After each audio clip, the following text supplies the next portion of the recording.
আমাদের মায়েরা কান্না করতে করতে তাদের চোখের পানি শুকিয়ে গিয়েছে। আমাদের মায়েরা এখন আর কান্না করতে পারে না, কিংবা যদি কান্না শুরু করে তাদের বুক ফাটা কান্না শুরু হয়। তারা এখনো জ্ঞান হারিয়ে ফেলে কান্না করতে করতে।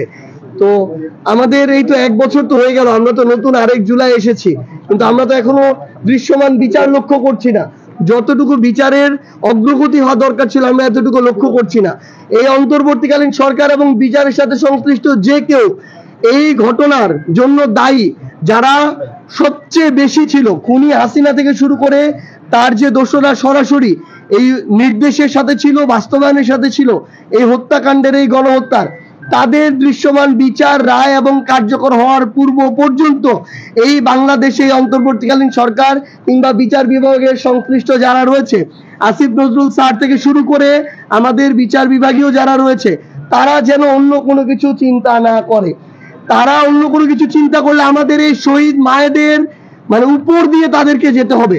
আমরা তাদের যে ব্যথা আজকে দেখছি এখনো, তারা অনিশ্চিত যে তাদেরকে আজকে থেকে কয়েক বছর পরে কেউ অন্য কোনো ভাবে ট্যাগিং করবে কিনা। তারা এই নিশ্চয়তার জন্য জুলাই সনদ চায়, এই জুলাই সনদকে তারা সংবিধানে অন্তর্ভুক্ত চায়।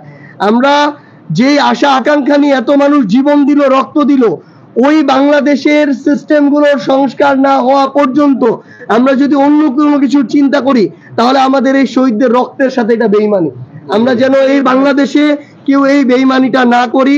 আমরা সবাই একসাথে বিচার, সংস্কার এবং জুলাই সনদের জন্য লড়ে যাব, এবং অবশ্যই আমরা এটা আদায় করে নিয়ে আসবো ইনশাআল্লাহ।